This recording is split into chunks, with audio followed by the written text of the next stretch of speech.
இப்ப வெளியிலிருந்து வருகின்ற சோதனையை விட உள்ளிருந்து வருகின்ற சோதனை தான் நம்ம கொஞ்சம் கேர்ஃபுல்லா ஹேண்டில் பண்ணோம். இதுதான் ரொம்ப மோசம். சோதனை வரும். முதல் செய்தி இதுதான், சோதனை வரும். சோதனை இல்லாமல் யாருமே கிடையாது. ஆனால் சோதனையின் போது நிலைத்திருப்பவன் பேறு பெற்றவன். கடவுள் யாரையும் சோதிப்பதில்லை. கடவுள் யாரையும் சோதிப்பதில்லை. பழைய ஏற்பாட்டுக்கு போவோம். யோபு கடவுள் அவ்வளோ அன்பு செஞ்சார். சாத்தான் தான் சோதனை கொடுக்கிறான். கடவுள் சோதிப்பதில்லை மனிதனை. சோதனை கொடுப்பது சாத்தான். அது எப்படி வருது அப்படின்னு சொன்னா இரண்டு வகையாக வருகிறது. ஒண்ணு வெளிப்புறத்திலிருந்து வருகிறது. வெளிப்புறம் அப்பப்போ சொல்லுவாங்க, நான் கோயிலுக்கெல்லாம் போற, கடவுள்லாம் வேண்ட, என்ன நடந்துச்சு, நீ போவாத.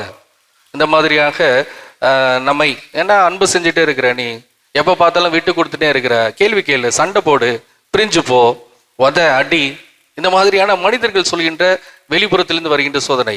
நாம உண்மையில நல்லவங்களா தான் இருப்போம். ஆனா இவங்க ஃபோர்ஸ் பண்ணி சொல்லி சொல்லி சொல்லி நம்முடைய கேரக்டரை நம்ம மாத்துறதுக்கு முயற்சி செய்து கொண்டிருப்போம். இரண்டாவது சோதனை உள்புறமாக வருகின்ற சோதனை.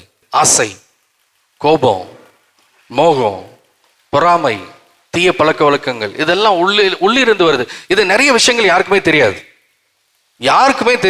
இது நமக்குள்ள புதைந்து போன நிறைய கெட்ட தீய எண்ணங்கள். இங்க இருக்கிற எல்லாருமே, என்னையும் சேர்த்து, பல பிரச்சனைகள் மற்றவங்களுக்கு தெரியாது. நான் மேபி வெளிப்புறமா இவங்க நல்லவங்க இவங்க நல்லவங்க சொல்லலாம். ஆனா உண்மையா கடவுளுடைய முன்னிலையில நான் எவ்வளவு நல்லவா, நீங்க எவ்வளவு நல்லவா அப்படின்னு சொல்லிட்டு உங்களுக்கு தான் தெரியும், எனக்கு தான் தெரியும்.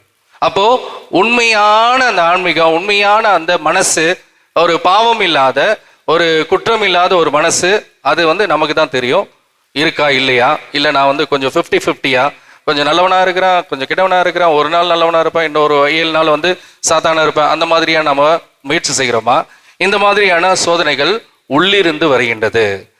நம்மை கடவுளிடம் அந்த அந்த சுகர் பேஷண்ட் மாதிரி, கொஞ்சம் கொஞ்சமா ஸ்லோ பாய்சன் மாதிரி கடவுளிடம் தூர எடுத்து செல்வது இந்த உள்ளிருக்கின்ற இந்த சோதனைகள் தான்.